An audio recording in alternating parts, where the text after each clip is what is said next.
Allahu, Allahu, Allahu, Allah. Allahu, Allahu, Allahu, Allah. Allahu, Allah. Assalamu alaikum wa rahmatullahi wa barakatuh. You're listening to the Sacred Study Show. I'm your host Waqas Mirza, and I'm joined by Shaykh Noorud-deen Rashid. Today we're looking at whether one can truly learn the deen through the use of Q&As, questioning and answering. So we're going to start off by just asking you, Shaykh, is this really the optimum way to learn the deen? Bismillah ar-Rahman ar-Rahim. Alhamdulillahi Rabbil Alameen. Rabbi Yassir wa'in ya Kareem. So, questions and answers are certainly a very, very important tool in understanding the deen well. There's no doubt about that, especially when you're in an Islamic class. You should have opportunities to ask specific questions. They are incredibly important to clarify things that are being taught, also to make things relevant to your circumstance when studying. So questions are very important. But one of the reasons I wanted to do this talk today is I feel that there's a trend nowadays where people are sufficing with Q&A alone and not actually studying subjects thoroughly or formally. And this is an issue. First of all, let's look at a hadith of the Prophet sallallahu alaihi wasallam. This hadith I've quoted in many of my talks is an incredibly important hadith and not mentioned often enough, sadly, where the Prophet ﷺ said, طَلَبُ الْعِلْمِ فَرِيضَةٌ عَلَى كُلِّ Muslim. Seeking knowledge is an obligation on every Muslim. This hadith is authentic. It's mentioned in Ibn Majah, Tabarani, Bazzar, and many others. It's a sound hadith according to great scholars of the hadith science, including Imam al-Suyuti, Imam al-Mizzi, and others besides. The hadith is authentic. I'm not going to go into a detailed explanation of the hadith. If listeners refer to the talk that was done on obligatory knowledge, then there's a bit more detail there. But the point of quoting the hadith now is to remind us that it is obligatory to study.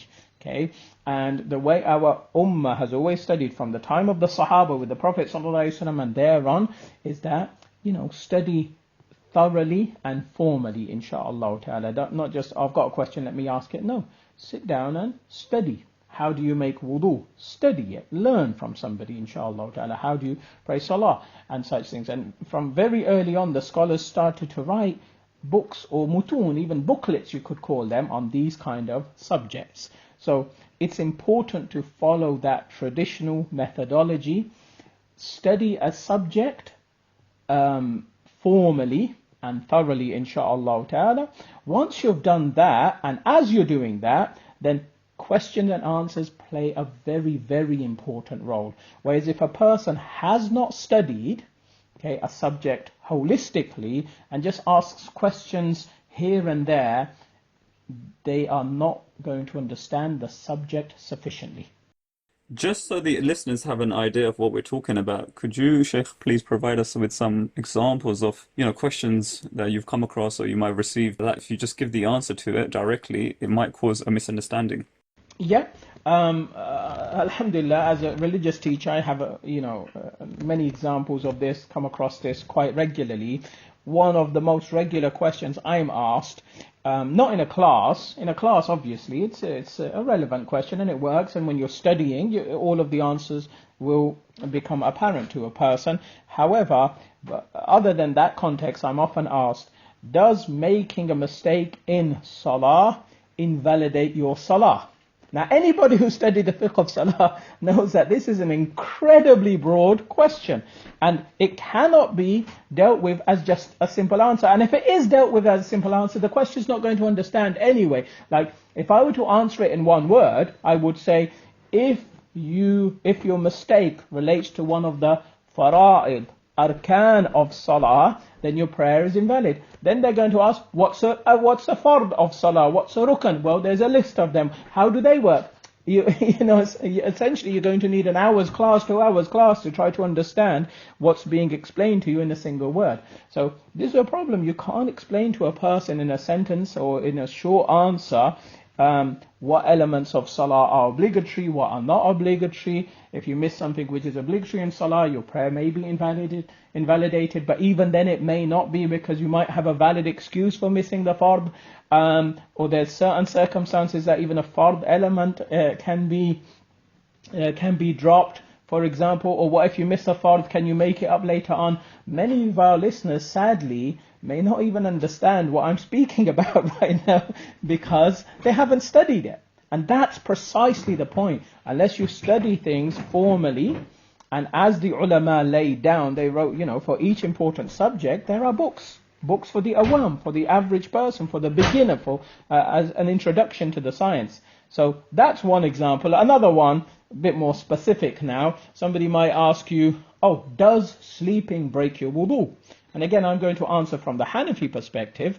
If somebody's studied fiqh, okay, and they probably won't ask this question anyway, but maybe they've studied and they've forgotten, okay, and I tell them, it does break your wudu, and that might remind them of some of the details, or I might be able to say to the person, go back and revise the fiqh text that you studied, for example. Okay, but it's unlikely. Somebody who's formally studied is not going to ask a question like that, because it becomes very obvious once you're formally studied. But somebody who's not studied at all, and they say, does it break your wudu? My answer is going to be yes, in the Hanafi method. But look at how many details there are to it. Okay, the differentiation between actually being asleep and not being asleep. The fuqaha speak about it. They speak about somebody who's really tired, not quite asleep. What's the ruling there? The issue of what if you fall asleep in salah? Does your wudu break then, or does it not break then? What if you fall asleep and you're in a sitting posture, for example? Does sleeping break your wudu then? Does it not break your wudu then? There are a lot of details here. And a one-word answer, or one-sentence answer, or an answer with one paragraph, for example, it's not going to be sufficient. And also, another great loss here is going to be, you don't even know the evidence for it. It's good for us to know the evidences. Okay, well, the Shaykh has told you, yes, but has he quoted to you Quran? Has he quoted to you Hadith? And if he has quoted to you Quran and Hadith, do you know how Quran and Hadith work as evidences? No.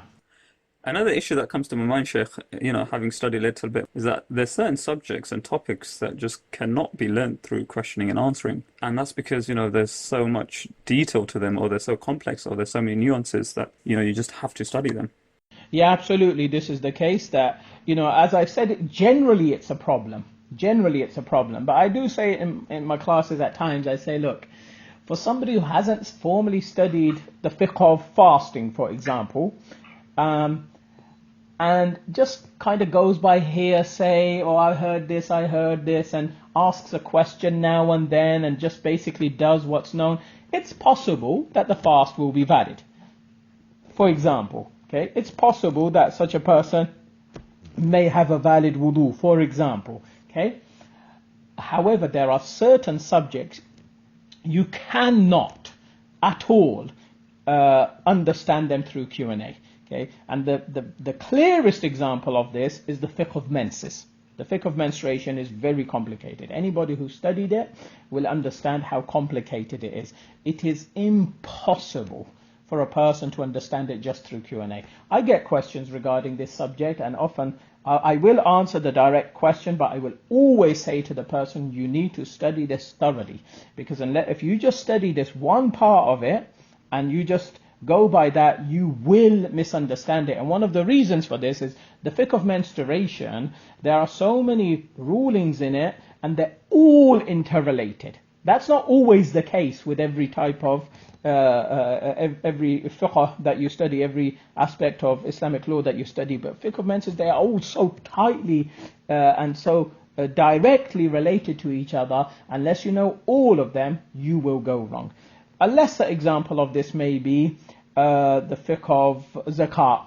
Okay, it's not as complicated as menses, but it is very complicated, which is, again, often I tend to say to people when they ask me questions regarding zakat, I'll answer the exact question they've asked me, but I will remind them, look, you're asking me, for example, is there zakat on gold that you wear? Well, the answer in the Hanafi madhab is yes. However, there's so much more detail here. Okay, you have to look at all of your other zakatable assets. You have to total those zakatable assets. You have to look at when your year begins, when your zakat year ends. You have to look at deductibles from zakat. There's so much more to it, and that one answer to your question is not going to help you enough.